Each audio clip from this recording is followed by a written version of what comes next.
ইসলামটা কে খায় না মাথা দেয় না ফুটবল খেলে কি আমি ওটাই জানতে পারলাম না। ইসলামটা কি? ইসলামকে জিজ্ঞাসা করছি, ইসলামটা কি তোমরাই বলো। এসেছিল পৃথিবীতে কিভাবে, তারপরে রূপ সাজ গোজ দিয়ে একটা ধর্ম যেটা মানুষের দ্বারা সৃষ্টি আবার মানুষকেই শেষ করছে, যার পূর্বপুরুষ হিন্দু।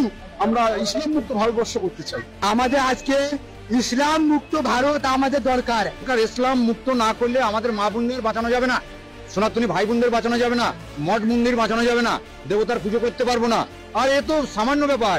৭০টা দাপরে শয়তান বিনাশ হয়েছে, কলিতে বিনাশ হবে। কলিতে কারা বিনাশ করবে? সাধু সন্ত। সাধু সন্ত বিনাশ করবে। বিনাশকারী সামনে চলে এসছে, ওদের সময় হয়ে এসছে। মমতা ব্যানার্জি হুঁশিয়ার। গোটা ভারতবর্ষে কয়েক কোটি নাগা সন্ন্যাসী আছে, যেটা আমরা মুঘলের সঙ্গে লড়াই করেছিলাম। সারা বিশ্ব বলছে ইসলাম মুক্ত ভারত। যে ভারত সারা বিশ্বকে পথ দেখাচ্ছে, সেই ভারতকে রক্ষা করতে সারা বিশ্ব দাঁড়িয়ে গেছে। এরপরে বন্ধুরা, হিন্দুরা জাগো, কেন ইসলাম মুক্ত ভারত বিশ্ব চাইছে? ১৪০০ বছর আগে ইসলাম তৈরি হয়েছে, ১৪৫০ বছর আগে, ১৪০০ বছর আগে ইসলাম পাড়ি দিয়েছে। আমাদের দরকার জিহাদ মুক্ত ভারত, শুধু ভারত না, জিহাদ মুক্ত বিশ্ব। যে জিহাদবাদ বলছে যে মুসলমান ছাড়া কেউ থাকবে না, মুসলমানকে কেটে দাও, আর মুসলমান হলেও শান্তি নেই। এই তুই শিয়া, তাহলে তোকে কাটবো। এই তুই সুন্নি, তাহলে তোকে কাটবো। তুই আহমদিয়া, তুই বারেলভি, তুই সালাফি, তুই ওয়াহাবি, তুই ইসমাইলি, কাটবো। এই চিন্তাটা মৃত্যু দরকার। এগুলো সব উপধর্ম, ছলধর্ম। আজকে ছলধর্ম করে আজকে ভারতবর্ষটাকে শেষ করার চেষ্টা করছে। ইসলাম ধর্ম ত্যাগ করে মুক্ত করে আমাদের সনাতন ধর্মাবলম্বী হওয়া উচিত, যাতে এই হিন্দু জাতি বা সনাতন ধর্মের উপরে যাতে অত্যাচার অনাচার যাতে না হয়, সেই প্রতিকার করা উচিত। একজন সাধু বলছিলেন ইসলাম মুক্ত হওয়া প্রয়োজন। ইসলাম মুক্ত কেন? ইসলাম হচ্ছে মানবিকতার শত্রু। টেররিজমটাকে বাঁচিয়ে রাখার ইকুয়াল টু করলে মনে হয় ইসলাম। মনে হয় কি এখন ছবি পরিষ্কার করে দিয়েছে ইসলামই, যে যেখানে টেররিজম, যেখানে মার্ডার, যেখানে যা কিছু XYZ সংবিধানের বিরুদ্ধে, সেটাই ইসলাম। ভারতবর্ষ কোনোদিন ইসলাম ছিল না, ইসলামের শাসনও ছিল না, কেউ ছিল না। কারণ আমরা যদি দেখি ভারতবর্ষের ইতিহাস, সেখানে ছিল শুধু সনাতন ধর্ম। আমরা হিন্দুরা বুঝিনি, যার জন্য আজকে এপারে 35% হয়ে গেছে 6% থেকে। আমি সুমন্ত চক্রবর্তী, পূর্ব বর্ধমান জেলার 31 নম্বর ওয়ার্ডে আমার নিজস্ব প্রত্যেক বাড়ি ছিল।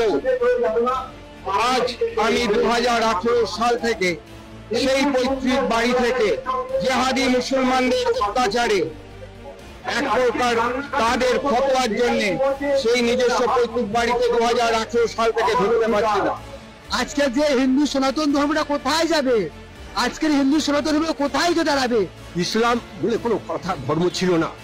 আমাদের হিন্দু সনাতন ধর্মের শ্রীমদ্ ভাগবত, শ্রীমদ্ ভাগবত গীতা এই কথাই বলেছে, জগতের ধর্ম নামে যাহা কিছু চলে, ভাগবত বলে তাহা পরিপূর্ণ চলে। জগতে শুধু তো ছলধর্ম, মোহধর্ম, দেহধর্ম করছে। প্রকৃত ধর্ম হলো সনাতন ধর্ম। যেটা বর্জনীয় সেটা বর্জন করো, যেটা নেওয়ার জিনিস সেটা নাও। এবার যদি তুমি এমন বিহেভিয়ার করো, বাকি সম্প্রদায়রা তোমাকে করোনা ভাইরাস ভাবা শুরু করে দেয়, ভাই তাহলে তো অ্যান্টিডট লাগবে তোমার বিরুদ্ধে। বাংলাদেশের সংখ্যা লঘু আমরা, সেই জন্য ওরা যার খেয়েছে, যার পড়েছে, তাকেই আজকে কারাগারে ভরে দিয়েছে। কিন্তু ভারতবর্ষ অত সোজা না। ভারতবর্ষ দিদিমণির ভারতবর্ষ না, ভারতবর্ষ সাধু সম্প্রদায়ের ভারতবর্ষ, ভারতবর্ষ ক্ষুদিরামের ভারতবর্ষ, ভারতবর্ষ আমাদের নেতাজির ভারতবর্ষ। সুতরাং দিদিমণি যতই নাচুক ঢাকের তালে তালে, পশ্চিমবাংলাকে মুসলমান করতে পারবেন না। আজকে যখন সনাতন মা মাটিদের মানুষের অত্যাচার হচ্ছে, তাদের শাড়ি খুলে তাদের নির্যাতন করতেছে। আজকে সন্দেশখালী কি হয়েছিল? আজকে সন্দেশখালী মা মাটির মানুষদের আছে, তাদেরকে নিয়ে ক্লাব ঘরের ভেতরে নির্যাতন করে তাদেরকে কেটে ফেলে ছুঁয়ে আসতেছে। এটাই হচ্ছে ইসলামের সাধন।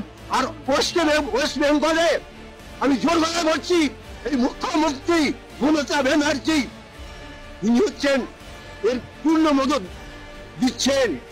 ইউরোপ, আরব সব জায়গার মুসলমানরা আজকে মমতাকে ইন্ধন দিচ্ছে। এগুলো হচ্ছে রাজনীতি। রাজনীতিটা হচ্ছে নোংরা নীতি। ইসলাম মুক্ত ভারত তো দরকারই, তা সেই সময় এসে গেছে। আমাদের সনাতনী জেগেছে, হিন্দু জেগেছে, আর কত মার খাবে? মা বোনদের উপরে কত অত্যাচার হবে? বাংলাদেশে যেরকম জঙ্গি রাজ চলছে, পশ্চিমবাংলা তো সেরকম শুরু করেছে মমতা ব্যানার্জি আর ফিরাদ হাকিম। ওদেরও ক্ষমা নেই। এরা গদ্দার, এরা গদ্দার, এরা গদ্দার। আজ আমার গোটা শরীরে 18 থেকে 19টা। প্রশাসনকে বলতে চাই, আমাদের নবী আপনার নবী, আমাদের আল্লাহ আপনার আল্লাহ। আমরা জনগণকে বলতে চাই আমাদের আল্লাহ আপনার আল্লাহ, আমাদের নবী আপনার নবী। এটা কোনো সাম্প্রদায়িক আন্দোলন নয়, এটা কোনো সাম্প্রদায়িক আন্দোলন নয়, এটা একটা জাতীয় আন্দোলন। আমরা জানি আপনারা ইমারা কায়েম করতে পারবেন না, আমরা জানি যে আপনারা আল্লাহর বিধানকে আল্লাহর জমিনে বাস্তবায়ন করার ক্ষমতা রাখেন না, কিন্তু অন্তত সাতেমদের বিচারের আইনটা বাস্তবায়ন করে নিজেদের ঈমান এবং মুসলিমত্বের ন্যূনতম পরিচয়টুকু দেন। আমরা তাগুতি সিস্টেমের কাছে আবদার করতে আসি নাই, বরং আমরা অধিকার পেশ করতে এসেছি। এটা আমাদের কোনো দাবি না, বরং মৌলিক অধিকার। আমরা আমাদের মৌলিক অধিকার পেশ করতে এসেছি। আমরা এখানে বিগত জুমায় রাখাল রাহা এবং তার দোষরদের ব্যাপারে ব্যবস্থা নেওয়ার জন্য এখানে এসেছিলাম, এই দাবি উত্থাপন করার জন্য এসেছিলাম, কিন্তু আমরা এর কোনো বাস্তব প্রতিফলন দেখি নাই। আজকে আমরা আরো বড় পরিসরে দাবি দাওয়া পেশ করব, বরং এটা আমাদের অধিকার। সেটা হচ্ছে শুধু রাখাল রাহা নয়, বরং যত প্রকার সাতেমে রাসূল আছে, যত প্রকার আল্লাহ দ্রোহী আছে, ইসলাম বিদ্বেষী আছে, প্রশাসনের মধ্যে হোক, আমলাতন্ত্রের মধ্যে হোক, এমপি মন্ত্রীর মধ্যে হোক, জনগণের মধ্যে হোক, ব্লগারদের মধ্যে হোক, যে কোনো শ্রেণী পেশার মধ্যে হোক না কেন, তাদের সবার বিচার বাংলার মাটিতে করতে হবে। এখানে আমরা শুধু একজন রাখাল রাহার বিপক্ষে কথা বলতে আসি নাই, আমরা রাখাল রাহার যত রকম দোষর আছে, তাবেদার আছে, সবার বিরুদ্ধে আমাদের অবস্থান স্পষ্ট করতে এসেছি। দ্বিতীয় কথা হচ্ছে এই সিস্টেম প্রণয়ন করতে হবে এমনভাবে যাতে আন্তর্জাতিক বিচার ব্যবস্থাকে পর্যালোচনা করে এমন একটা ব্লাসফেমি আইন বাংলাদেশে প্রণয়ন করা হয় যাতে এই বিষয়গুলোর বিচার তো হয়, ইন ফিউচার ভবিষ্যতে বাংলাদেশের মাটিতে কেউ আল্লাহ এবং তার রাসূলকে কটূক্তি করার সাহস না পায়। এমন একটা আইন আমরা প্রণয়ন করতে চাই আপনাদের মাধ্যমে, এবং এমন একটা আইন প্রণয়নের দাবি করতে চাই আপনাদের কাছে, যেই আইনের মধ্য দিয়ে আগামীর বাংলাদেশে কোনো প্রজন্ম গড়ে উঠবে না যারা আল্লাহ এবং তার রাসূলকে গালিগালাজ করে। আমরা জানি আপনারা শরিয়া কায়েম করতে পারবেন না, আমরা জানি আপনারা ইমারা কায়েম করতে পারবেন না, আমরা জানি যে আপনারা আল্লাহর বিধানকে আল্লাহর জমিনে বাস্তবায়ন করার ক্ষমতা রাখেন না, কিন্তু অন্তত সাতেমদের বিচারের আইনটা বাস্তবায়ন করে নিজেদের ঈমান এবং মুসলিমত্বের ন্যূনতম পরিচয়টুকু দেন। নিজেদের ঈমান এবং মুসলিমত্বের ন্যূনতম পরিচয়টুকু আপনারা প্রদান করেন। আমরা শেষ কথা বলছি এটাই, যে আমাদের সরকার এদের বিরুদ্ধে আমাদের অবস্থান নয়, আমাদের প্রশাসন তাদের বিরুদ্ধে আমাদের অবস্থান নয়, আমাদের জনগণ তাদের বিরুদ্ধে আমাদের অবস্থান নয়। আমরা আজকে চাইলে এখানে কোটি মানুষের সমাবেশ করতে পারতাম। আমরা ওয়ার্ল্ড অ্যাফেয়ার্স বুঝি, আমরা জিও পলিটিক্স বুঝি, আমরা দেশের অভ্যন্তরীণ বিশৃঙ্খলাগুলো বুঝি, কিন্তু আমরা সাতেমে রাসূলের ইস্যুতে কেউ চুপ থাকবো না ইনশাআল্লাহ। যতদিন পর্যন্ত আপনারা এটা বাস্তবায়ন করবেন না, ততদিন পর্যন্ত বাংলার তাওহীদি জনতা ঘরে কখনোই চুপ করে বসে থাকবে না। অতএব আমরা সরকারকে অনুরোধ করতে চাই, আমাদের নবী আপনার নবী, আমাদের আল্লাহ আপনার আল্লাহ। প্রশাসনকে বলতে চাই আমাদের নবী আপনার নবী, আমাদের আল্লাহ আপনার আল্লাহ।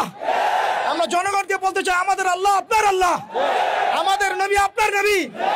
এটা কোনো সাম্প্রদায়িক আন্দোলন নয়, এটা কোনো সাম্প্রদায়িক আন্দোলন নয়, এটা একটা জাতীয় আন্দোলন, এটা একটা জাতীয় আন্দোলন। মান সাব্বা নবিয়ান ফাকতুলুহু, মান সাব্বা নবিয়ান, মান সাব্বা নবিয়ান। ওয়া আখিরু দাওয়ানা আনিল হামদুলিল্লাহি রাব্বিল আলামিন।